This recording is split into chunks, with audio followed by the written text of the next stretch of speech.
দর্শক, ইস্পাহানি মির্জাপুর চা মুক্তবাগ অনুষ্ঠানে আপনাদের সবাইকে স্বাগত জানাচ্ছি। দর্শক, আজ আপনাদের সাথে আছি আমি মনজুর আল মতিন। আজকে আমরা আলোচনা করব মূলত নতুন ছাত্র সংগঠন এবং খুব শিগগিরই নতুন রাজনৈতিক দলের আত্মপ্রকাশ নিয়ে। এছাড়াও সাম্প্রতিক রাজনীতির বিভিন্ন বিষয়ে, গতকালকে সেনাপ্রধানের ভাষণ, সবকিছু নিয়ে কথা বলতে চাই।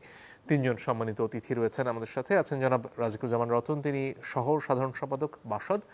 আছেন ডক্টর জাহিদুর রহমান, সদস্য নির্বাচন ব্যবস্থা সংস্কার কমিশন, এবং মনিরা শারমিন, যুগ্ম আহ্বায়ক, জাতীয় নাগরিক কমিটি। আপনাদের তিনজনকে স্বাগত আমাদের এই অনুষ্ঠানে। দর্শক, আলোচনায় যাবার আগে নতুন ছাত্র সংগঠনের আত্মপ্রকাশ অনুষ্ঠান নিয়ে একটা প্রতিবেদন দেখে আলোচনায় আসবো।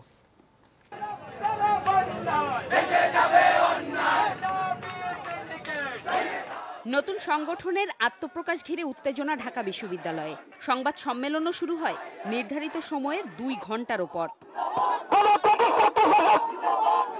দফায় দফায় বিরোধী স্লোগান দিতে দেখা যায় বেসরকারি বিশ্ববিদ্যালয়ের একাংশকে। অভিযোগ, নতুন ছাত্র সংগঠনের কমিটিতে বৈষম্য ও সিন্ডিকেটের। পণ্ড হয় মধুর ক্যান্টিন প্রাঙ্গণে ঘোষণার আয়োজন। আমাদেরকে কেন মাইনাস করা হলো, দাবিকে জবাব দিতে হবে। দলের নাম পর্যন্ত আত্মপ্রকাশ করতে পারেনি, এখানে কিভাবে তারা বঞ্চিত হলেন? এক পর্যায়ে ক্যান্টিনের ভেতরে বিশৃঙ্খল পরিস্থিতির মধ্যেই ঘোষণা করা হয় বাংলাদেশ গণতান্ত্রিক ছাত্র সংসদের নাম ও কমিটি, যেখানে কেন্দ্রীয় কমিটির আহ্বায়ক আবু বাকের মজুমদার, সদস্য সচিব জাহিদ আহসান আর মুখপাত্র আশরেফা খাতুন, আর ঢাকা বিশ্ববিদ্যালয়ের কমিটির আহ্বায়ক আব্দুল কাদের। আমরা জুলাই অভ্যুত্থানের শক্তি থেকে একটি নতুন এবং ইউনিক ছাত্রদের পক্ষে ছাত্র সংগঠন ঘোষণা দিতে চাচ্ছি। নেতাদের দাবি, দলীয় লেজুর বৃত্তি নয়, সংগঠনের মূলমন্ত্র ছাত্র নাগরিকের স্বার্থ বাস্তবায়ন, যেখানে নেতৃত্ব নির্বাচিত হবে গণতান্ত্রিক উপায়ে। চেষ্টা করেছি সর্বোচ্চ মতামতের ভিত্তিতে আমাদের এমন একটা কমিটি দাঁড় করানো, এমন একটা আহ্বায়ক কমিটি দাঁড় করানো যেটা পরবর্তীতে কার্যকর হবে। বাংলাদেশ গণতান্ত্রিক ছাত্র সংসদের যে প্ল্যানিং এবং তাদের যেই দীর্ঘমেয়াদী পরিকল্পনা, সেটার মধ্যে শিক্ষার্থীদের আশা আকাঙ্ক্ষার কিন্তু একটি প্রতিফলন রয়েছে। এই নতুন ছাত্র সংগঠনের প্রতি উচ্ছ্বাস, আর সেটা থেকেই হচ্ছে এখানে তারা জড়ো হয়েছেন। আমরা এটাকে ইতিবাচকভাবে দেখি এবং আগামী দিনেও তারা তাদের উচ্ছ্বাস, তাদের নেতৃত্বের দিকে ঝোঁক রাখবেন এবং এটাই প্রত্যাশা রাখি। যদিও তখনও থামেনি উত্তেজনা, পরে অনেকটা বাধ্য হয়েই স্থান ত্যাগ করেন ছাত্র নেতারা। হলপাড়া ঘুরে মিছিল পৌঁছায় রাজু ভাস্কর্যে। এর মাঝেও ছিল হাতাহাতির ঘটনা। শুরুতেই জনাব রতন, আপনার কাছে আসতে চাই। কমিটি ঘোষণা, কমিটিতে স্থান না পাওয়া, এগুলো বাংলাদেশের রাজনৈতিক দলগুলোর মধ্যে হয়তো পুরনো সমস্যা। নতুন রাজনৈতিক দলের যখন আসার কথা একটা নতুন রাজনীতি নিয়ে, সেটা কি আদৌ বাস্তবতার দিকে যাচ্ছে, নাকি সেই পুরনো সমস্যাগুলো বাংলাদেশের রাজনৈতিক দলগুলোকে যেগুলো বিভিন্ন সময় প্রভাবিত করছে, সেগুলোই আসলে ঘুরে ফিরে থেকে যাচ্ছে? ধন্যবাদ। প্রথমে অভিনন্দন জানাই নতুন যারা ছাত্র সংগঠন গড়ে তুললেন তাদেরকে। যখন রাজনীতি বিমুখতার একটা চর্চা হচ্ছে, কিংবা ছাত্রদেরকে রাজনীতি থেকে দূরে সরিয়ে রাখবার নানা ধরনের আয়োজন আছে, কিংবা কখনো কখনো কেউ ছাত্র রাজনীতি বন্ধ করার নামে নতুন ধরনের রাজনীতি করছেন, সেই সময় তারা একটা ছাত্র সংগঠন গড়ে তোলার কথা ঘোষণা করে দিয়েছেন। অভিনন্দন জানাই তাদেরকে এই সাহসী ঘোষণার জন্য। আর সাথে সাথে অনেক দিন আমি ছাত্র আন্দোলনে ছিলাম, ফলে পুরনো অভিজ্ঞতাটাকে আবার মাথায় রেখে নতুনদের জন্য একটা সম্ভাবনার দরজা যারা খুলতে চান, তাদের প্রতি কিছুটা সতর্কবাণী উচ্চারণ করতে চাই। এটা এইরকম যে বাংলাদেশে এ যাবৎকাল যতবার কোনো বড় আন্দোলন হয়েছে, সেই বড় আন্দোলনের পরে অপূর্ণ আকাঙ্ক্ষাকে বাস্তবায়ন করবার জন্য নতুন সংগঠনের প্রয়োজন দেখা দিয়েছে। এটা আমরা সবসময় দেখেছি। আমরা খেয়াল করে দেখবেন, পাকিস্তান যখন হলো, পাকিস্তান বলেছিল না যে মুসলমানদের জন্য স্বতন্ত্র আবাসভূমি, কিন্তু জিন্নাহ যখন বললেন যে এমন একটা সংবিধান তৈরি করতে হবে যেটা ঠিক মুসলমানদেরও হবে না, যেটা হিন্দুদেরও হবে না, সেটা হবে পাকিস্তানি নাগরিকদের জন্য। হিন্দুরা আর হিন্দু বলে বিবেচিত হবেন না, মুসলমানরা মুসলমান বলে বিবেচিত হবেন না, তারা হবেন পাকিস্তানের নাগরিক। সাথে সাথে মনে হলো, প্রথম একটা ধাক্কা খেলো যে একটা ধর্মের ভিত্তিতে দেশ হবে বলেছিলেন, এটা হলো না। 2 নম্বর, ভাষা আন্দোলনের যে সূত্রপাত হলো, সেটাও কিন্তু ভাষার উপর একটা আক্রমণের জায়গা থেকে। আর একটা ধাক্কা এলো যে আচ্ছা, আমাদের তো ম্যান্ডেটের মধ্যে এরকম ছিল না যে পাকিস্তান হলে বাংলা ভাষাকে রাষ্ট্রভাষা হিসেবে স্বীকৃতি করা দেয়া হবে না, এরকম তো কথা ছিল না। রাষ্ট্রভাষা কি হবে সেটাও যেমন ম্যান্ডেট ছিল না, বাংলাকে রাষ্ট্রভাষা করা হবে না সেটাও ছিল না। তো যদি গণতন্ত্র মানি তাহলে 54 থেকে 56% মানুষ যে ভাষায় কথা বলে তাদেরকে কেন বঞ্চিত করা হবে? এই ধাক্কার মধ্যে আপনি খেয়াল করে দেখবেন তখন কিন্তু ছাত্র সংগঠন গড়ে তোলারও একটা প্রবণতা তৈরি হয়েছিল। আবার ধরুন 1969-এর গণঅভ্যুত্থান, তার পরবর্তীতে আমাদের স্বাধীনতা যুদ্ধ, স্বাধীনতার পরে যে আকাঙ্ক্ষা নিয়ে দেশটা স্বাধীন হলো, আবার এত রক্ত, এত অশ্রু, এত জীবনদান, তারপরে যারা ক্ষমতায় তারা স্বাধীনতার সেই স্বপ্নটাকে তো ঊর্ধ্বে তুলে ধরার চাইতেও স্বপ্নটাকে মারিয়ে ক্ষমতায় থাকার চেষ্টা করলেন। তখন কিন্তু ছাত্রদের মধ্যে থেকে আবার একটা অংশ ছাত্র সংগঠন গড়ে তোলার চেষ্টা করেছিল। আবার ধরুন যে আমাদের 90-এর পরেও আমরা স্বৈরাচারী এরশাদের বিরুদ্ধে এত লড়াই করলাম, লড়াই করে একটা গণতান্ত্রিক ব্যবস্থা প্রতিষ্ঠিত করব সেটাই তো চেয়েছিলাম, কিন্তু সেটাও তো হয়নি। এবং এবার 2024-এ এত বড় একটা রক্তক্ষয়ী গণ অভ্যুত্থান হলো, এই অভ্যুত্থানের মধ্য দিয়ে অনেকগুলো অপূর্ণ আকাঙ্ক্ষা কিন্তু নতুন করে সামনে এসেছিল। খেয়াল করে দেখুন যে মাথায় বেঁধেছিল জাতীয় পতাকা, কণ্ঠে ছিল দেশাত্মবোধক গান, কিন্তু অভ্যুত্থানের পরে হঠাৎ করে চিত্র পাল্টে গেল, আমাদের সঙ্গীত পাল্টে ফেলতে হবে অথবা আমাদের বাংলাদেশের সংবিধানও পাল্টে ফেলতে হবে। তখন কিন্তু প্রথমে একটা ধাক্কা লাগলো এখানে। তারপরে যে জিনিসটা এলো যে গত 6 মাসে ধরুন অভ্যুত্থানের যে চেতনাটা ছিল যে বৈষম্য বিরোধী আন্দোলন, ফলে বৈষম্যকে দূর করবার পদক্ষেপগুলো কি, আজকে একটু প্রেস ক্লাবের সামনে গিয়ে দেখুন, ওখানে নন এমপিও শিক্ষকরা 5 দিন ধরে অবস্থান করছে, তার পাশেই আছে প্রতিবন্ধী শিক্ষকদের অবস্থান, তার পাশে আছে বঞ্চিত প্রাইমারি শিক্ষকদের অবস্থান। তা বাংলাদেশের ছাত্ররা আন্দোলন করেছিল বৈষম্যের বিরুদ্ধে, তা বৈষম্যের সবচেয়ে বড় শিকার যে শিক্ষকরা, তাদের পাশে কি কেউ গেল? কেউ কি একবার গিয়ে বলে আসলো না যে আমাদের এই মুহূর্তে হয়তো আমাদের সামর্থ্য নাই, কিন্তু আপনাদের দাবিটাকে আমরা সমর্থন জানাই, আমরা এমন একটা প্রস্তাব দিয়ে যাব যাতে পরবর্তী সরকার এসে আপনাদের দাবিটা মানে, অন্তত একটু কেয়ার করবে? তো এমনকি পরিস্থিতি মনে করবে কেউ কাউকে কেয়ার করছে না, এগুলো মানুষের মনের মধ্যে কিন্তু নানা ধরনের ক্ষোভ হিসাবে আসে। এই যে নন এমপিও শিক্ষকদের এত কান্না, এত বেদনা আমরা দেখছি, তাদের উপর গরম পানি থেকে শুরু করে পুলিশের লাঠিচার্জ দেখছি, এগুলো যখন সমাজের মধ্যে থাকে তখন একটা নতুনের আকাঙ্ক্ষা মানুষের কিন্তু থাকেই। সেদিক থেকে নতুন কিছু গড়ে তুলবার স্বপ্ন নিয়ে কেউ যদি নতুন ছাত্র সংগঠন গড়ে তুলতে চায় আমরা সাধুবাদ জানাই। কিন্তু শুরুতেই যা পদক্ষেপ আমরা দেখছি যে কমিটি করা নিয়ে শুরুতেই এই সমস্যা তৈরি হয়ে গেল কেন? তার মানে কি ছাত্র সংগঠন গড়ে তুলে ভবিষ্যতে জাতিকে পথ দেখাবেন বা জাতির মুক্তি আন্দোলনকে এগিয়ে নিয়ে যাবেন অথবা জাতির বেদনাটাকে নিজেরা ধারণ করবেন, তার চাইতেও কি ক্ষমতার প্রশ্রয় থেকে কিছুটা সুবিধা পাওয়া যাবে, এরকম মানসিকতা তৈরি হয়ে গেল। ফলে এই সন্দেহটা তৈরি হয়েছে। এই যে কমিটি নিয়ে এই যে প্রতিযোগিতা কিংবা কমিটি নিয়ে প্রতিদ্বন্দ্বিতা, আজকে দুটো ঘটনা খুবই কিন্তু সবাইকে দেখিয়েছে, যারা একসঙ্গে আমরা আন্দোলন করলাম, পুলিশের সামনে বুক চিতিয়ে দাঁড়ালাম, সেই কর্মীরা পরস্পরের হামলা করছে, তাদেরকে আহত করে দিচ্ছে, তাহলে কেন এটা পাল্টে গেল? ফলে আমি যেটা মনে করি, নতুন ছাত্র সংগঠন গড়ে তোলার জন্য নতুন কোনো চিন্তা নিয়ে যদি তারা আসেন তাহলে সাধুবাদ জানাই, কিন্তু যদি ক্ষমতাকেই আঁকড়ে রাখা বা ক্ষমতাকেই প্রদর্শন করা অথবা ক্ষমতার পাশে থাকা অথবা ক্ষমতার ছায়ায় থেকে নিজেদের ক্ষমতা বাড়ানো, এই প্রবণতা নিয়ে যদি ছাত্র সংগঠন করেন তাহলে কিন্তু অতীতের অনেকগুলো এই বলে না অঙ্কুরে বিনষ্ট কমিটির মতো এটাও একটা অঙ্কুরে বিনষ্টের দিকে যাত্রা করতে পারে, সেই আশঙ্কাটাও আমি পুরনো ছাত্র আন্দোলন কর্মী হিসেবে একটু আমার মনে হচ্ছে বারবার।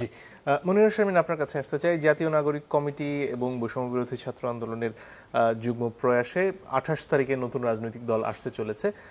তার আগেই আজকে আবার জুনায়েদ এবং রিফাত, যারা জাতীয় নাগরিক কমিটিতে ছিলেন এবং সাবেক ছাত্র শিবিরের নেতা, তারা এই নতুন রাজনৈতিক দলে যাচ্ছেন না এবং সেটার সাথে চীন সফরের একটা সম্পর্ক আছে বলে শোনা যাচ্ছে।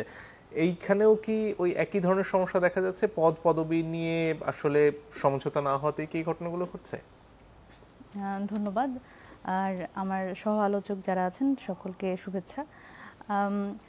আসলে যেই দুইজনের কথা বললেন ওনারা জাতীয় নাগরিক কমিটির কেন্দ্রীয় সদস্য এবং দুজনই খুব গুরুত্বপূর্ণ দুটি দায়িত্বে ছিলেন এবং ওনাদের ব্যক্তিগত মতামত যে ওনারা আসলে নতুন রাজনৈতিক দলে যাবেন না। দেখেন, জাতীয় নাগরিক কমিটির এই উদ্যোগটা এটা কিন্তু আমাদের একটা রাজনৈতিক উদ্যোগ ছিল এবং আমাদের কিন্তু প্রথম থেকে এই বার্তাটা সবসময় ছিল যে জাতীয় নাগরিক কমিটি থেকে যারাই আসলে চাইবেন জাতীয় রাজনীতিতে যেতে তারা দল গঠনের প্রক্রিয়ায় যাবেন এবং জাতীয় রাজনীতির ক্ষেত্রে ভূমিকা রাখবেন এবং এই প্ল্যাটফর্মটা এটা এরকমই থাকবে এবং সেটা হচ্ছে আমরা যে 8টা দফা নিয়ে 8 সেপ্টেম্বর 2024 এই যাত্রাটা শুরু করেছিলাম সেটা কিন্তু চলমান থাকবে এবং আমাদের যে নতুন রাজনৈতিক দলটি সেটি তার মতো করে সেটা স্বতন্ত্রভাবে সেই দলটি গঠন হবে।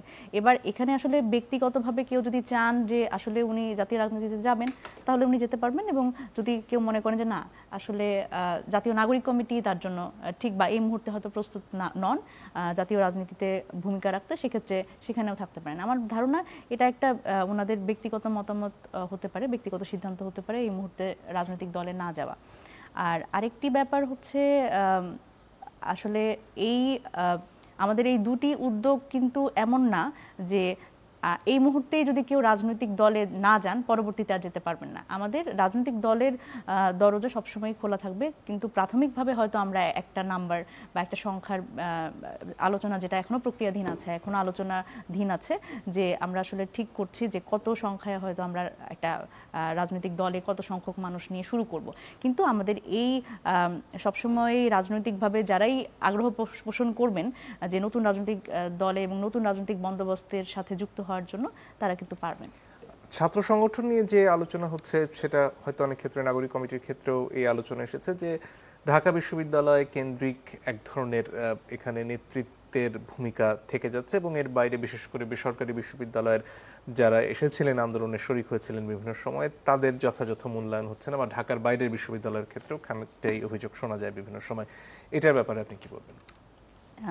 এটা যদি আসলে আপনি আমাকে জিজ্ঞেস করেন জাতীয় নাগরিক কমিটির ক্ষেত্রে এবং নতুন রাজনৈতিক দলের ক্ষেত্রে, সেটা হচ্ছে আমি একটু এভাবে ব্যাখ্যা করতে চাই যে জাতীয় নাগরিক কমিটিতে আমরা যখন প্রথম দিকে কাজ করছিলাম এবং আমরা তখন একটা জিনিস শুধু মাথায় রেখেছি, কোনো বিভক্তি না, কোনো ধরনের পাবলিক প্রাইভেট দ্বন্দ্ব না, এবং এখানে আমরা যেরকম দেখেছি যে আন্দোলনের সময় এই ছাত্র জনতার অভ্যুত্থানের সময় যেরকম একটা স্বতঃস্ফূর্ত অংশগ্রহণ ছিল, আমরা জাতীয় নাগরিক কমিটি গঠনকালে আমরা কিন্তু সেইভাবে করে স্বতঃস্ফূর্ত অংশগ্রহণ এবং যোগ্যতার ভিত্তিতে এবং যারা আসলে আন্দোলনের ফেস বিভিন্ন ক্ষেত্রে তাদের কিন্তু গুরুত্ব দিতে চেষ্টা করেছি।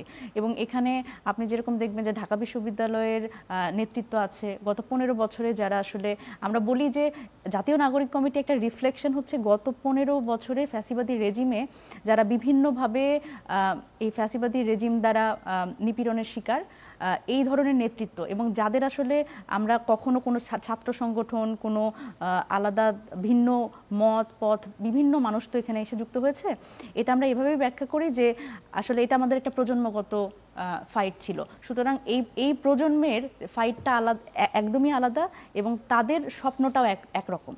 সুতরাং এই একই স্বপ্নের দিকে এই সবগুলো মানুষ আসলে কোনো ধরনের বিভেদ বাদ দিয়ে আসলে এগিয়ে যেতে পারে বলে আমরা মনে করেছি। সুতরাং এই জায়গা থেকে আমার মনে হয় যে বিভেদের কোনো সুযোগ আমরা রাখিনি। এবং আমাদের আপনারা যদি একটু দেখেন যে আমাদের জাতীয় নাগরিক কমিটিতে প্রাইভেট বিশ্ববিদ্যালয় এবং ঢাকা বিশ্ববিদ্যালয়ে ছাড়াও অন্যান্য পাবলিক বিশ্ববিদ্যালয়ের অংশগ্রহণও আছে, এবং আমাদের রাজনৈতিক দলের ক্ষেত্রেও কিন্তু আমরা এটা নিশ্চিত করার চেষ্টা করেছি। জি, ধন্যবাদ। ডক্টর জাহিদ, আপনার কাছে পর্যায়ে আসতে চাই। এই যে নতুন ছাত্র সংগঠনের আত্মপ্রকাশ ঘিরে এতক্ষণ ধরে হাতাহাতি এবং যে অভিযোগগুলো যে সেখানে এক ধরনের বৈষম্য করা হচ্ছে, গণতান্ত্রিক প্রক্রিয়া মানা হচ্ছে না, এটা অন্যান্য রাজনৈতিক দলের ক্ষেত্রেও বেশ পুরনো অভিযোগ যে আমরা আসলে গণতান্ত্রিক প্রক্রিয়া নেতৃত্ব নির্বাচন করতে শিখিনি এখনো। সেখানে পরিবর্তনটা আসবে কিভাবে? ধন্যবাদ। আজকে মারামারি দেখে আমার একটা ঘটনা মনে পড়লো, সম্ভবত আমি নিশ্চিত নই, রিচি বেনোর কমেন্ট্রির একটা বিখ্যাত উক্তি আমরা যখন ক্রিকেট নিয়ে খুব আগ্রহী ছিলাম তখন কোথাও পড়েছিলাম। কোনো একজন টেস্ট ব্যাটসম্যান তার ডেবু হয়েছে, তো প্রথম বলটায় বাউন্সার ছিল এবং তার গায়ে এসে লেগেছে। তখন রিচি বেনো একটা বাক্য বলেছিলেন, আই থিঙ্ক ইটস রিচি বেনো, যে তার নাম বলে বলছিল welcome to the test cricket. তো আমিও আসলে স্টুডেন্ট বা ওদের সবাইকে বলবো ওয়েলকাম টু পলিটিক্স। মানে পলিটিক্সে আমরা যতই নতুন বন্দোবস্ত বা এরকম কতগুলো ব্র্যান্ড তৈরি করার মতো শব্দ ব্যবহার করি, দিনের শেষে বাংলাদেশের রাজনীতি এখনও আসলে এই জায়গাতেই আছে, এটা আমরা খুব ক্লিয়ারলি বুঝতে পারছি। নাগরিক কমিটিতে মারামারি হয়নি, মানে নাগরিক কমিটির কথা ঠিক না, নতুন যে দল হতে যাচ্ছে, কিন্তু ভীষণ দ্বন্দ্ব হয়েছে। এটা এখন মেইন স্ট্রিম মিডিয়াতেও সেই নিউজ এসছে এবং শেষ পর্যন্ত যে দুজন জনাব জুনায়েদ এবং জনাব রাফে, তারা আসলে শেষ পর্যন্ত তাদের পদ পছন্দ হয়নি। শুধু সেটা না, তাদেরকে অ্যাকোমোডেট করার জন্য নতুন পদ তৈরি করা হয়েছিল, কিন্তু তারা সেটা পছন্দ করেননি সম্ভবত। তো তাহলে ব্যাপারটা দাঁড়ালো আমাদের দেশে এই ব্যাপারগুলো আছে, এবং আমি এটাতে খুব বেশি হতাশও নই। মানে এই যে প্রচুর নতুন বন্দোবস্তের কথা শুনছি, আমি আসলে এটা যে খুব র্যাডিক্যালি খুব নতুন কিছু হয়ে যাবে তা না। আমাদের এই সোসাইটিতে থাকা মানুষজন আমরা ছিলাম, আমরা এর মধ্যে বেড়ে উঠেছি, এবং শেখ হাসিনার সময়কার একটা বিভৎস মাফিয়া রেজিমের অধীনে বেড়ে উঠেছি, যারা আমাদেরকে অপ্রেস করতে করতে এমন জায়গায় নিয়ে গেছে। এবং বিশেষ করে মনিরাদের যে জেনারেশনটার একটা খুবই সিগনিফিক্যান্ট সময় কেটেছে এটার ভেতর দিয়ে, তাই না? সো একটা যে মুক্ত বা সেমি মুক্ত একটা সমাজ, এটা কিন্তু ওরা দেখেনি। ফলে যেটা দাঁড়ালো, যেমন তারা এই জায়গায় কাজ করতে গেছে তাদের অজান্তে, আমি প্রায় বলি যে সাম পার্সেন্টেজ অফ শেখ হাসিনা আপনার আমার সবার ভেতরে ঢুকে যায়, একটা লম্বা সময় স্বৈরাচারী ব্যবস্থা এই কাজটা করে। সুতরাং এই ঘটনাগুলো অবধারিত ছিল। এখানে ডান এবং বাম সবাইকে মিলিয়ে একটা মধ্যপন্থী রাজনীতি তৈরি করা, যারা সাবেক ছাত্র শিবিরের সদস্য তাদেরকেও একটা জায়গা করে দেওয়ার যে চেষ্টা, সেটার মূল বাধাটা কি? মূল বাধা হচ্ছে, আমি আসছি, মানে ওনাদের স্পেকট্রাম ইজ ভেরি ওয়াইড। মানে বেশ ডান থেকে, আমি যতদূর জানি, আমি ভুল হলে মনির আমাকে কারেক্ট করবেন, যে কওমি মাদ্রাসা থেকে আসা মানুষজন যেমন আছে, একসময় একেবারে বাম রাজনীতি, so to some extent extreme right সহ সবাই আছে, পুরো স্পেকট্রাম পুরোটা আছে এখানে। এদেরকে একসাথে রাখার স্কোপ ছিল, তারা যদি এই যে আলাপটা তারা করছেন এটাই তাদের সঠিক পথ ছিল, কিন্তু এটা আমার মনে হয় সবাই অ্যাগ্রি করছেন না। সেটা হচ্ছে তারা একটা মধ্যপন্থী দল হবেন। মধ্যপন্থী দলগুলোর বেসিক ক্রাইটেরিয়া হচ্ছে তারা আইডিওলজিক্যাল ডিবেট বা ডিসকাশন থেকে কম করে তারা মূলত জনগণের ওয়েলফেয়ার সার্ভিস এগুলো নিয়ে বেশি কথা বলবেন।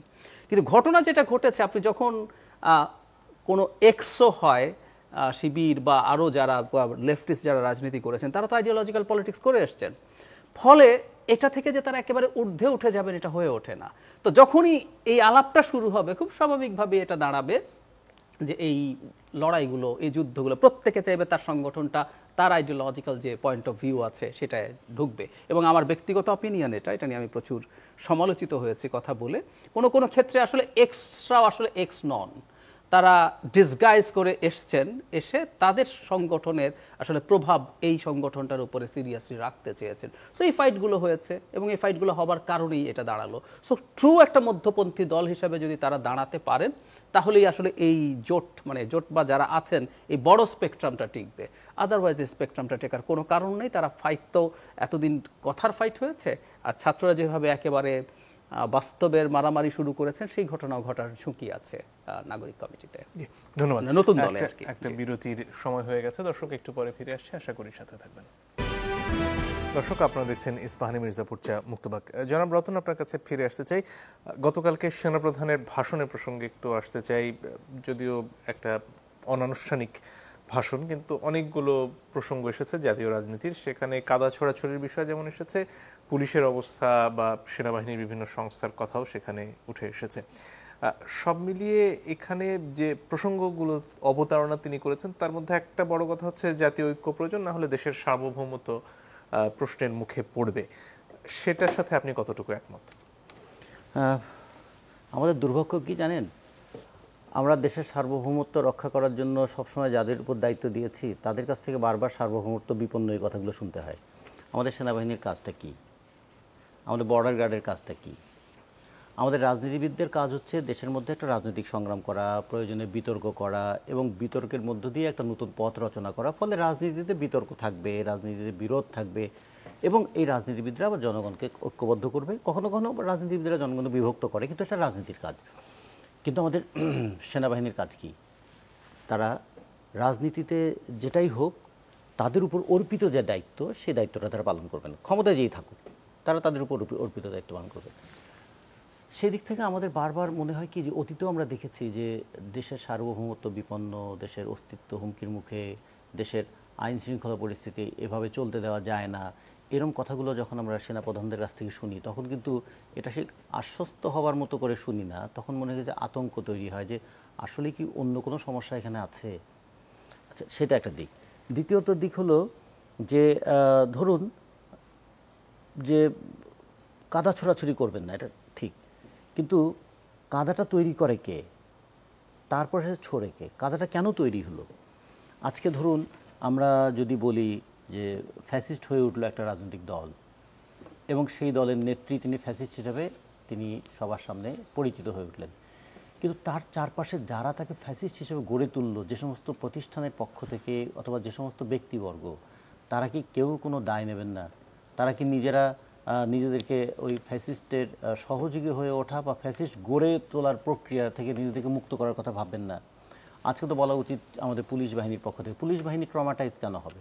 পুলিশ বাহিনী বলবে আমরা এমনভাবে ব্যবহৃত হয়েছি যে আমরা জনগণের সেবক থাকতে পারি নাই, ফলে আমাদের জন্য একটা গণতান্ত্রিক পুলিশ প্রবিধান তৈরি করা হোক। আমাদের সেনাবাহিনী যদি বলে যে আমরা সেনাবাহিনী জনগণের সর্বোচ্চ আস্থাটা অর্জন করতে চাই, কারণ আমরা তো জীবন দেওয়ার জন্য প্রস্তুত আছি দেশের জন্য, ফলে আমার তো এই কমিটমেন্ট নিয়ে আমি সেনাবাহিনীতে এসেছি, কিন্তু আমরা যেন কখনোই কোনো একটা এই দলীয় বিভক্তির টুলে পরিণত না হই, অস্ত্রে পরিণত না হই। ফলে সেইভাবে আমাদের ব্যাপার আপনারা দেখবেন। কেন আয়নাঘরের প্রশ্ন আসে, কেন ডিজিএফআইয়ের অত্যাচারের কথা আসে, কেন আমাদের এখানে র্যাবের অত্যাচারের প্রশ্ন আসে, কেন আমাদের থানার মধ্যে পেটানো হয়, রিমান্ডের নামে নিপীড়ন করা হয়, এই কথাগুলো কেন আসে? এই কথাগুলো আমরা শুনতে চাই না, এই কথাগুলো আমরা দেখতে চাই না। আমরা জনগণের সর্বোচ্চ সেবা দেওয়ার জন্য আমরা আমাদের সর্বস্ব দিতে প্রস্তুত। যুদ্ধের ময়দানে সবার আগে কে এগিয়ে যাবে?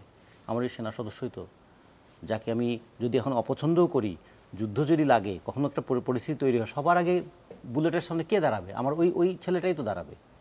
তো ফলে তাদেরকে আমরা সমস্ত ধরনের এই বিতর্কের বাইরে থাকুক, এটাই তো আমরা চাই, কিন্তু সেটা আমরা দেখি নাই। আর আমাদের সেনা প্রধানের বক্তব্যের মধ্য দিয়ে যে বিষয়টা এসছে, তার 6 মাস পরে এই বক্তব্যটা আসলে কতখানি প্রয়োজন ছিল, এটা নিয়েও তো অনেকে প্রশ্ন তুলছেন যে এখন তো এই বক্তব্যটার দরকার নেই, এখন বরঞ্চ দরকার যদি কেউ কাদা ছোড়াছুড়ি করেও থাকে, কাদাটা মুছে ফেলাটা দরকার, কাদা থেকে পরিষ্কার হওয়া দরকার।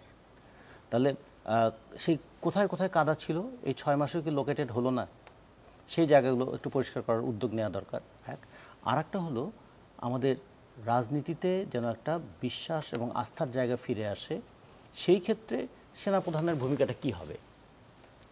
আমরা তো সেনাপ্রধানের কাছ থেকে এটা শুনতে চাই না যে আমার ইচ্ছা আছে কি না, আমার কোনো আকাঙ্ক্ষা আছে কি না, কিংবা 7 মাসে আমি অনেক দেখেছি। আচ্ছা, তার সারাটা জীবনই তো জটিলতা ফেস করার জন্য 7 মাসে তিনি টায়ার্ড হবেন কেন? 6 মাসেই বা টায়ার্ড হবেন কেন? হ্যাঁ, ফলে আবার আর একটা আমার মানে পুলিশ বাহিনীর ফোর্স কত, বর্ডার গার্ড কত আছে, আনসার কত আছে, আর সেই তুলনায় সেনাবাহিনী প্রতি ইয়েতে 30,000 করে এসে তারা কিছুদিন দায়িত্ব পালন করে আবার 30,000 ফিরে আসবেন, আবার ফিরে যাবেন। এই বিষয়গুলো তিনি যখন তুলে ধরলেন, তখন আমার মনে হলো এটা কি তিনি রাগে ক্ষোভে এই কথাগুলো বললেন, নাকি কখনো কখনো একটু হতাশ হয়ে বললেন, নাকি ভয় দেখানোর জন্য বললেন? এরকম নানা দিক থেকে কিন্তু এই প্রশ্নগুলো আসছে। কিন্তু আমার কাছে মনে হলো এই বিতর্কটা দায়িত্বপূর্ণ ব্যক্তিদের কাছ থেকে বিতর্কের অবতারণাটা না করলেই মনে হয় ভালো হতো। আমরা বরঞ্চ দেখতে চাই 6 মাসে যেটুকু বিশৃঙ্খলা হয়েছে, আগামী 6 মাসে সেই বিশৃঙ্খলা থেকে দেশটা মুক্ত হবে। অথবা শুরুতে যে বিশৃঙ্খলাগুলো ছিল আমাদের অদক্ষতার জন্য, অথবা আমাদের অনেক চাওয়ার জন্য, চাওয়াটা যখন অনেক বড় হয় আর দেওয়ার ক্ষমতাটা যখন থাকে না, তখন কিছুটা বিশৃঙ্খলা হয়। সেই জায়গায় মানুষকে একটা আশ্বাসের জায়গায় নিয়ে আসা। যেমন ছোট্ট একটা কথা বলি, সেনাপ্রধানের কথা না আমি বাদই দিলাম, কালকে যে আহতরা প্রধান উপদেষ্টার ওখানে গিয়ে তারা আবার দাঁড়ালো, 20,000 আহত না 21,000 আহত, এই তো 20,000 21,000 মানুষকে ম্যানেজ করার ক্ষমতা কি আমাদের 6 মাসে হয় নাই? এর জন্য আমরা কোথায় যাব, কার কাছে যাব? আমরা তো টাকাও আছে, বরাদ্দ করা হয়েছে টাকা, তাহলে কেন একজন আহত মানুষ সে উপেক্ষার বেদনা নিয়ে আবার রাস্তায় তাকে দাঁড়াতে হবে? আমরা তো এই মানুষকে বলতে চাই যে তুমি কিন্তু আহত হয়ে আমাদের দেশটাকে সুস্থ ধারায় নিয়ে আসার জন্য চেষ্টা করেছো, ফলে দেশের রেসপন্সিবিলিটি তোমাকে দেখা। আমাদের অনেক সময় আমরা বলি না, আমার মাঝে মাঝে কিন্তু খুব অবাক লাগে, এই যে কেউ সুযোগ পেলেই কেউ মুক্তিযুদ্ধে 30 লাখ শহীদ হয়েছে, হিসাব কই? আচ্ছা, এখন যদি তাদেরকে বলি এটা তো 51 বছর 52 বছর, এই যে 6 মাস আগে যে ঘটনা ঘটলো, আপনারা বলেছেন 1500 মানে মৃত্যুবরণ করেছে, তারই তো তালিকা তৈরি করতে পারছেন না। এইরকম একটা মানে ফ্যাসিবাদের বিরুদ্ধে লড়াইয়ের তালিকা তৈরি করাই কঠিন, তাহলে মুক্তিযুদ্ধে যে ম্যাসাকার হয়েছিল সেই ম্যাসাকারের তালিকা নিয়ে তাহলে প্রশ্ন তোলেন কেন? তার মানে হয় কি এই যে একটা দিয়ে আর একটাকে রিপ্লেস করার যে চেষ্টা করা হয়, সেগুলো হয় কি অনেক সেটেল ফ্যাক্টকে আনসেটেল করার চেষ্টা করা হয়। আমি মনে করি যে সেনাপ্রধানের এই বক্তব্য মানুষের কাছে অনেক ধরনের প্রশ্ন তৈরি করেছে, মানুষের মধ্যে কারো কারোর মধ্যে আবার একটা মানে প্রত্যাশাও তৈরি করেছে এইবার বোধহয় সেনাবাহিনী কঠোর হবে। কিন্তু সেনাবাহিনী কীভাবে কঠোর হবে? দেশে তো আছে অন্তর্বর্তীকালীন সরকার, অন্তর্বর্তীকালীন সরকার অধীনে তো সেনাবাহিনী থাকবেন, তো ফলে সেনাবাহিনী তো আলাদা করে কঠোর হওয়ার কোনো ব্যাপার নাই। তো ফলে এগুলো আমাদের মনে হয় বিবেচনা করা উচিত। আমরা একটা গণতান্ত্রিক ব্যবস্থায় যাওয়ার জন্য সংগ্রামটা করেছি, ব্যক্তি পরিবর্তন করলে হবে না, ব্যবস্থাটা পরিবর্তনের সংগ্রামটা যেন অব্যাহত থাকে। জি, এই বক্তব্যের পর ডক্টর জাহেদ আপনার কাছে আসতে চাই। দুটো প্রশ্ন নতুন করে উঠেছে। শেখ হাসিনা কিভাবে পালিয়ে গেলেন, কালা তাকে পালাতে সাহায্য করলো, যে 6 শতাধিক মানুষ সেনানিবাসে আশ্রয় নিয়েছিলেন তাদেরকেই বা কেন ছেড়ে দেওয়া হলো? আপনার কি মনে হয় এই প্রশ্নগুলোর উত্তর আমরা পাবো? ধন্যবাদ। আমি একটু সেনাপ্রধানের বক্তব্য নিয়ে দু একটা কথা একটু বলতে চাই। সেটা হচ্ছে, তারপর আমি ওই জায়গায় আসছি। অ্যাপারেন্টলি একজন সেনাপ্রধান এখন যেভাবে কথা বলছেন, বা বেশ কিছুদিন আগেও উনি প্রথম পাবলিকলি কথা বললেন, আমি যদি ভুল না করি রয়টার্সের সাথে একটা ইন্টারভিউতে, তো তিনি সেখানে বলেছিলেন যে অন্তর্বর্তীকালীন সরকারকে 18 মাসের মধ্যে নির্বাচন দেওয়ার জন্য তিনি সাহায্য করছেন। এখানেও কিন্তু 18 মাসের উল্লেখ তিনি করেছেন সেই স্পিচে। কিন্তু আমরা প্রশ্ন করতেই পারি, উনি হলেন একজন প্রজাতন্ত্রের কর্মচারী, উনি সরকারের অধীনে কাজ করেন, সরকার যা বলবেন তাই তাকে করতে হবে। উনি কি আলাদা করে এন্টিটি তো নন। সো আমি একটা ইন্ডিপেন্ডেন্ট এন্টিটি, আমি সরকারকে সাহায্য করছি না, ব্যাপারটা এরকম হতে পারে না। এখানে ওনার ওই কথার মধ্যে ওইরকম একটা ঢং ছিল।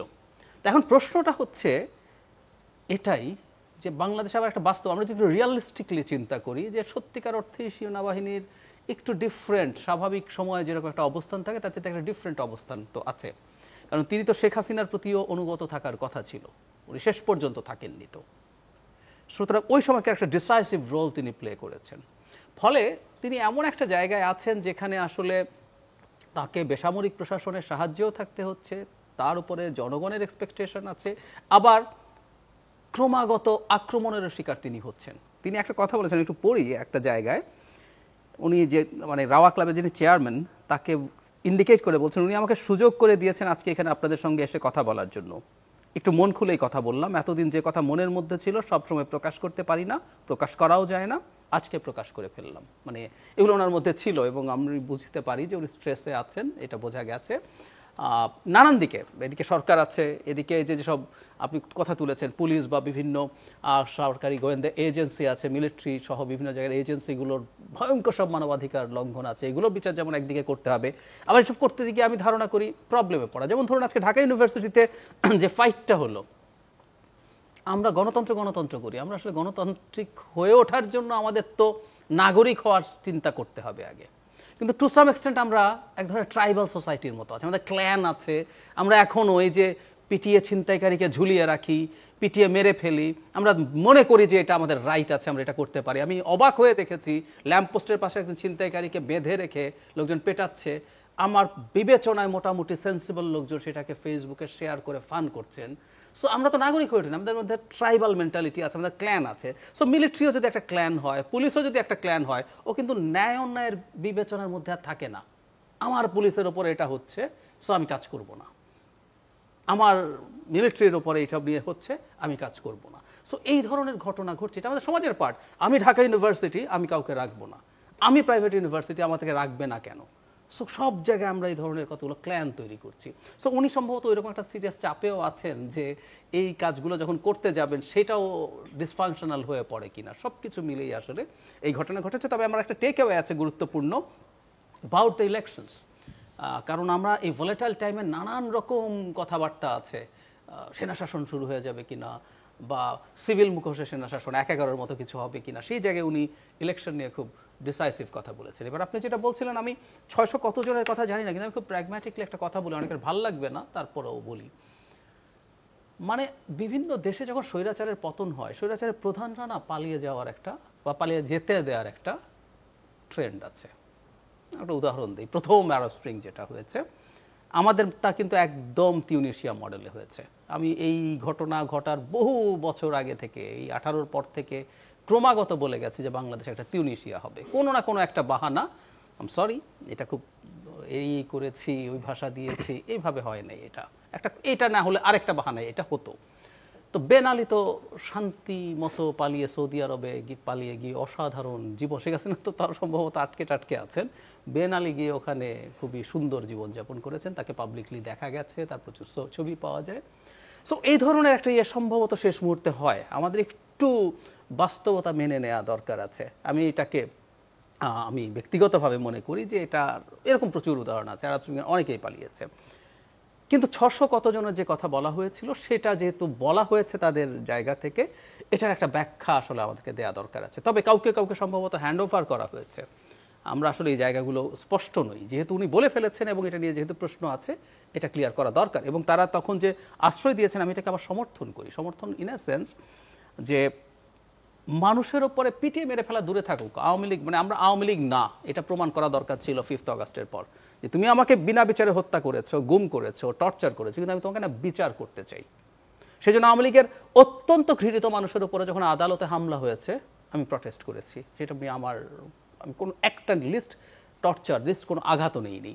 সো আশ্রয় দিয়েছে, কিন্তু এরপর তারা তাদের ডেস্টিনেশনকে জাস্ট ছেড়ে দিলেন, কারণ এর মধ্যে অনেকে অ্যাকিউজ থাকতে পারতেন, রাদার তাকে সরকারের হাতে বিশেষ করে আইন শৃঙ্খলা রক্ষাকারী বাহিনীর হাতে সাপোর্ট করা দরকার ছিল। আমি ধারণা করি অনেক ক্ষেত্রে হয়েছে, আমি নিশ্চিত নই, কিন্তু তাদের ব্যাখ্যা দিতে হবে যেহেতু এই তথ্যটা সামনে। আরেকটা প্রশ্ন ঘুরে ফিরে আসছে, সেটা হচ্ছে গিয়ে এখানে গতকালকে তার ভাষণে গুমের সাথে জড়িত যারা তাদের বিচারের কথা এনেছেন তিনি, কিন্তু একই সাথে ডিজিএফআই বা এনএসআই এর মতো সংস্থা যাতে কোনোভাবে তাদের কার্যকারিতা খর্ব না হয় সেই ব্যাপারটিও তিনি সামনে এসেছেন। এই দুটোর সমন্বয় কিভাবে হবে?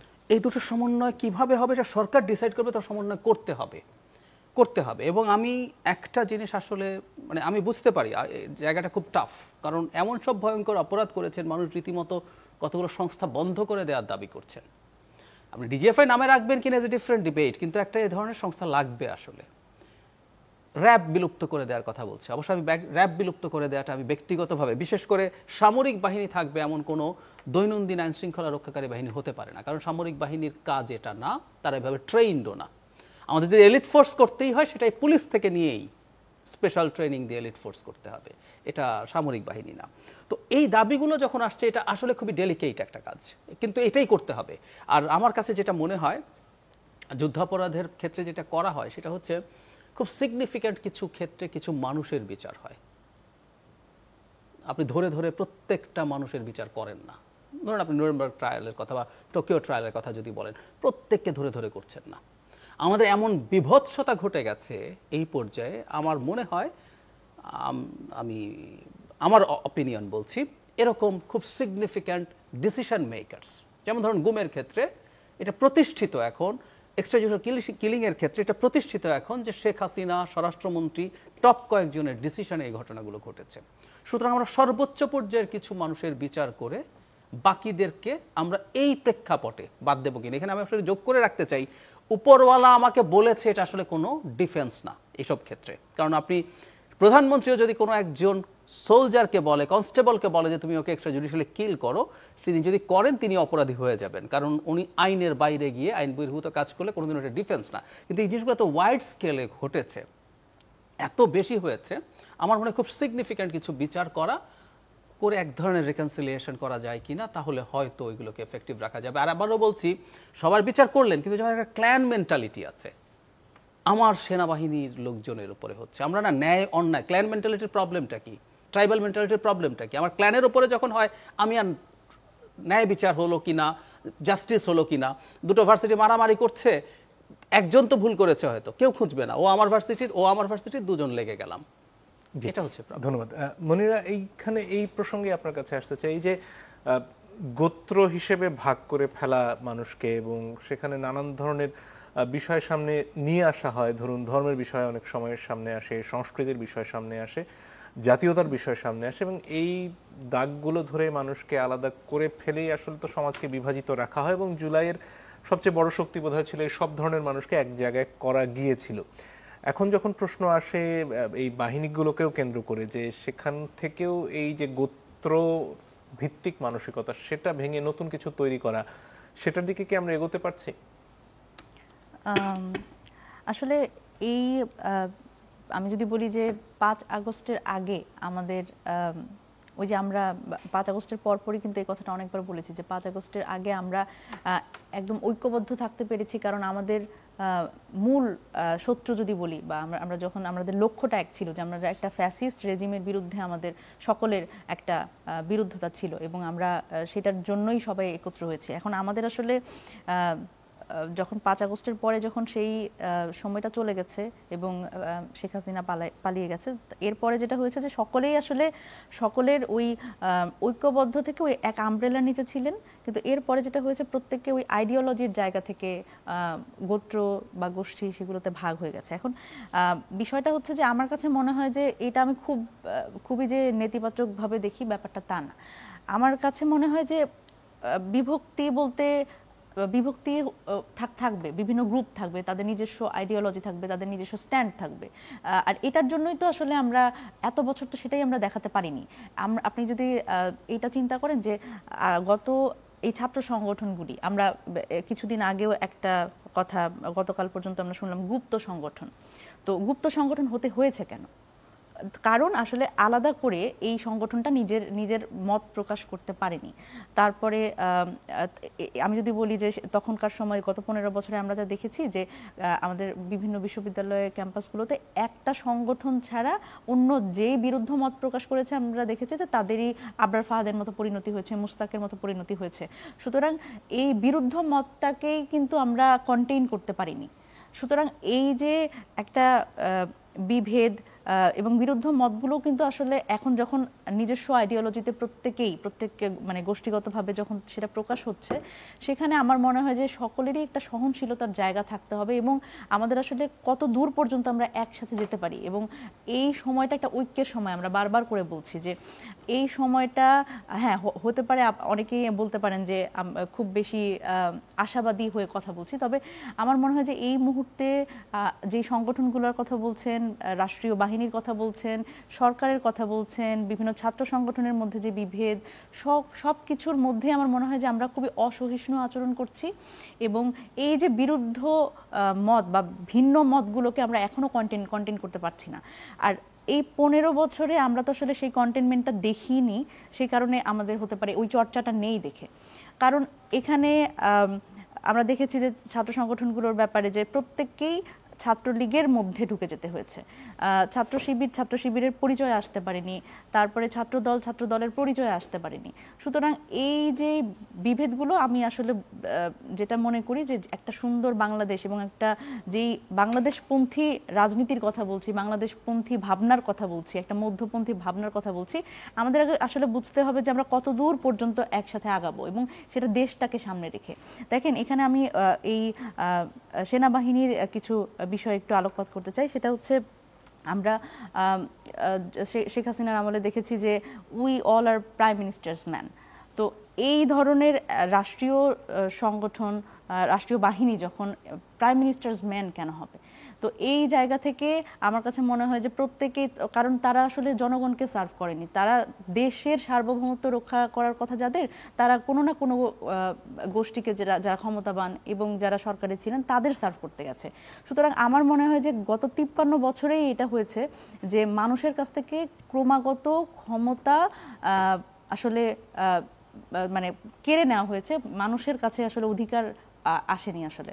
এবং এখানে আমরা 53 বছর হলো আমরা আসলে স্বাধীন হয়েছি, কিন্তু একটা দেশ পেয়েছি, কিন্তু আমার কাছে মনে হয় যে আমরা ওই নাগরিক যেরকম হতে পারিনি, যেটা জাহেদ ভাই বললেন যে আমরা এক ধরনের আদিম একটা ক্লেনের মধ্যে আছি। আর সেখানে আমার এটাও মনে হয় যে আমরা রাষ্ট্র আকারেও হাজির হতে পারিনি। দেখেন আমাদের এই অভ্যুত্থানটা হয়েছে কিন্তু শুধুমাত্র প্রথমে কোটা দিয়ে শুরু হলেও পরে কিন্তু আমরা দেখেছি যে এটা ডিগনিটির একটা মর্যাদার লড়াই, যে একটা নাগরিককে নাগরিক অধিকারটাই আমরা দিতে পারিনি। একটা নাগরিককে যে ন্যূনতম সম্মান দিব, যে কাউকে আপনি রাজাকার বলতে পারেন না, আপনি যিনিই হন না কেন, আপনি রাষ্ট্রপতি হন, আপনি প্রধানমন্ত্রী হন, আমরা তো নাগরিকের কাছে ফিরতেই পারিনি, নাগরিককে আমরা রাজাকার বলেছি। কিন্তু এই মর্যাদার লড়াইয়ের জন্য যখন এত বড় একটা অভ্যুত্থান হলো, অভ্যুত্থানের পরে এই ছাত্র জনতা জীবন দিল, কিন্তু এর পরেও কিন্তু আমরা দেখছি যে ওই নাগরিকের কথা কেউ ভাবছে না, নাগরিক অধিকার কেউ দিচ্ছে না এবং রাষ্ট্র আকারে হাজির হতে পারছে না। এবং এটার ক্ষেত্রে আমি আরও মনে করি শুধুমাত্র এই বাহিনীগুলো নয়, গত 15 বছরে প্রাতিষ্ঠানিক যে ধ্বংস হয়েছে, প্রতিষ্ঠানগুলোকে যে ধ্বংস করা হয়েছে, এটাও আমি এটার সাথে রিলেট করি আর কি। অনেক ধন্যবাদ। জনাব রতন, আপনার কাছে ফিরে আসতে চাই যে ব্যক্তি যারা অপরাধের সাথে জড়িত তাদের যেমন বিচার প্রয়োজন, একই সাথে প্রতিষ্ঠানগুলোকে আবার নতুন করে গড়ে তোলার যে প্রয়োজনীয়তা রয়েছে, সেটার দিকে এগোনোর জন্য একটু আগে ডক্টর জাহেদ যেটা বলছিলেন যে হয়তো কিছু ব্যক্তিকে শাস্তির আওতায় এনে বাকিদের ব্যাপারে এক ধরনের রিকনসিলিয়েশনের প্রক্রিয়ার দিকে যাওয়া যায় কিনা, সেটাই কি সমাধান? যেমন ধরুন একটা উদাহরণের কথা বলেছেন জাহেদ ভাই, যে নুরেমবার্গ ট্রায়াল, এত বড় একটা বিভৎসতার পরে নুরেমবার্গ ট্রায়ালে কিন্তু অভিযোগ আনা হয়েছিল 22 জনের বিরুদ্ধে। তার মধ্যে সম্ভবত 12 জনের মৃত্যুদণ্ড ছিল, 7 জনের কারাদণ্ড ছিল, 3 জনকে খালাস দেওয়া হয়েছিল। মানে বিচার হয়েছিল 22 জনের, কিন্তু অপরাধ কি 22 জন করেছিলেন?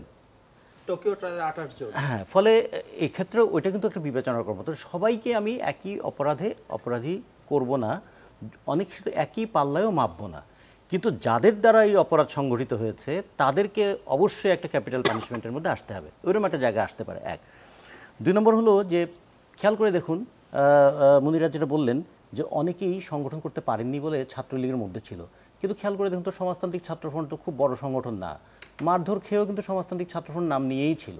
আচ্ছা, ছাত্রদল এত মারধর খেয়েছে, তারপরে তো কিন্তু ক্যাম্পাসে ছাত্রদল হিসেবে থাকতে না পারলে বাইরে চলে গেছে, কিন্তু ছাত্রদল হিসেবে ছিল।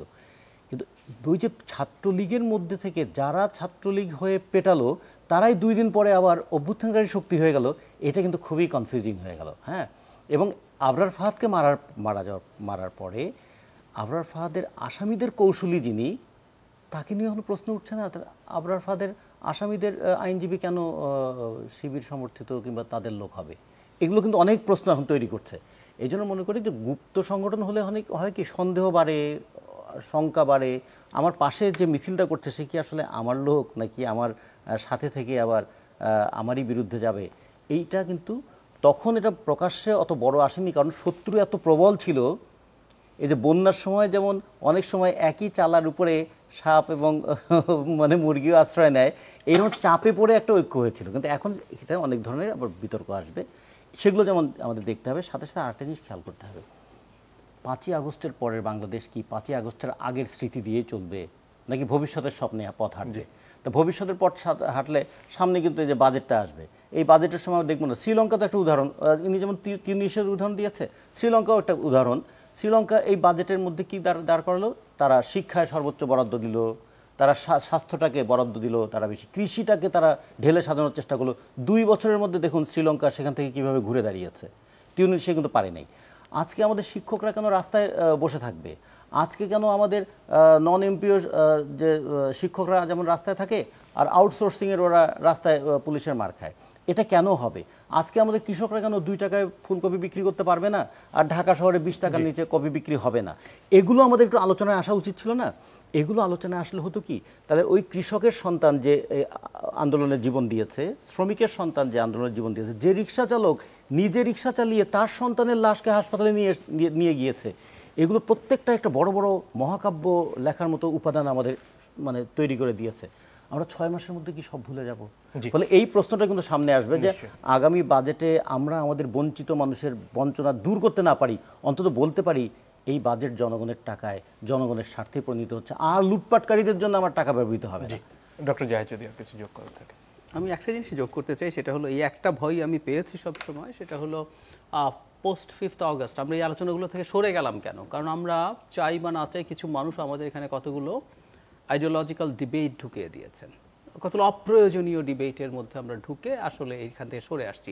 এই প্রবণতা অবশ্য এখন গ্লোবাল, যেটা ভয়ের ব্যাপার, যে রাইটিস্ট শিফট। এই যে জার্মানিতে রাইটিস্টরা ডাবল পার্সেন্টেজ, আগে 10% ভোট পেয়েছে, এবার 20%, তারা এবারও সরকার গঠন করতে পারবে না, পরের বার কিন্তু পেরে যেতে পারে। আমেরিকার ট্রাম্পের কথা তো আমরা দেখছি যে অবস্থা দাঁড়াচ্ছে। ইটালিতে মেলানির মতো একেবারে নিও ফ্যাসিস্ট দল ক্ষমতায় আছে। হাঙ্গেরিতে দীর্ঘদিন থেকে আছে, পোল্যান্ডে আছে, নেদারল্যান্ডসে খুবই শক্তিশালী হয়েছে, সুইডেনে, মানে সবচেয়ে লিবারেল যে ডেমোক্রেসির জায়গাগুলো, একটা গ্লোবাল ট্রেন্ড আছে, সেটারও একটা হাওয়া আসছে, কিন্তু আমাদের হাওয়াটা বিপদ আছে। ওইসব জায়গায় এক ধরনের ন্যাশনালিস্টিক জায়গা থেকে তারা এসব করছে, কিন্তু আমাদের এখানে কিন্তু যদি এক্সট্রিমিজম আসতে শুরু করে সেটা রাইটিস্ট এবং সেটা হবে রিলিজিয়াস। যদি সেটা হয়, এটার কিছু আলামত কিন্তু আমরা দেখছি। সো এইরকম একটা ন্যারেটিভই আসলে তৈরি করার চেষ্টা করছে ভারত, তারা বাংলাদেশে এটাই মাথা চাড়া দিয়েছে, এরাই আসলে ক্ষমতা দখল করেছে। সো আমরা এই জায়গাগুলো যদি অ্যাভয়েড করতে পারি তখন কিন্তু আমরা আসলে ওয়েলফেয়ার নিয়ে আলাপ করতে পারবো। তাতে আমাদের বিপদ যেমন কমবে, জনগণের কল্যাণও নিশ্চিত হবে। কিন্তু আমি আসলেই খুবই ভয় পাই, কারণ এই আইডিওলজিক্যাল ডিবেটগুলো ঢোকানো হচ্ছে এবং ইটস অ্যালার্মিং। মনিরা যদি আর কিছু যোগ করার থাকে। আমার আসলে একটা কথাই বলার আছে, সেটা হচ্ছে দেখেন, আমরা আসলে অনেক পেছনের কথা বলি সব সময়। আমাদের আসলে আমার মনে হয় যে আমাদের এই নতুন বাংলাদেশটাকে যেভাবে করে আমরা গড়তে চাই, বাংলাদেশপন্থী একটা রাজনীতি এবং মধ্যমপন্থী রাজনীতি দিয়ে, আমার মনে হয় সেটাতে আমাদের সামনে অনেক কিছু করার আছে। এবং আমার মনে হয় যে দেখেন, আমাদের আগে আমরা দেখেছি, আমরা ইতিহাস পড়েছি তখন আমরা দেখেছি যে বাজেট যখন প্রকাশ করে তখন হচ্ছে আমাদের শিক্ষায় কম কেন, তারপরে আমার কৃষিতে কত এইসব ডিবেট, এইসব নিয়ে আলোচনা হয়, এইসব নিয়ে মানুষ রাস্তায় নেমে যেত এবং এসব নিয়ে আমরা বিভিন্ন আন্দোলন দেখেছি, শিক্ষানীতির বিরুদ্ধে আন্দোলন দেখেছি। সুতরাং এই জায়গাগুলোতে আমাদের আরো বেশি একটা মেধাভিত্তিক রাষ্ট্র আমাদের গঠন করতে হবে এবং এটা আসলে কোনোভাবেই ধর্মীয়ভাবে হোক বা বিভিন্ন মতে আসলে বিভাজিত হওয়ার আমাদের সুযোগ নেই। আমাদের এখন সামনের দিকে আগাতে হবে, একটা সুন্দর বাংলাদেশ গঠনে সকলকে এগিয়ে আসতে হবে। অনেক ধন্যবাদ আপনাদের তিনজনকে। দর্শক আপনাদেরকে ধন্যবাদ। আজকের মতো বিদায় নিচ্ছি।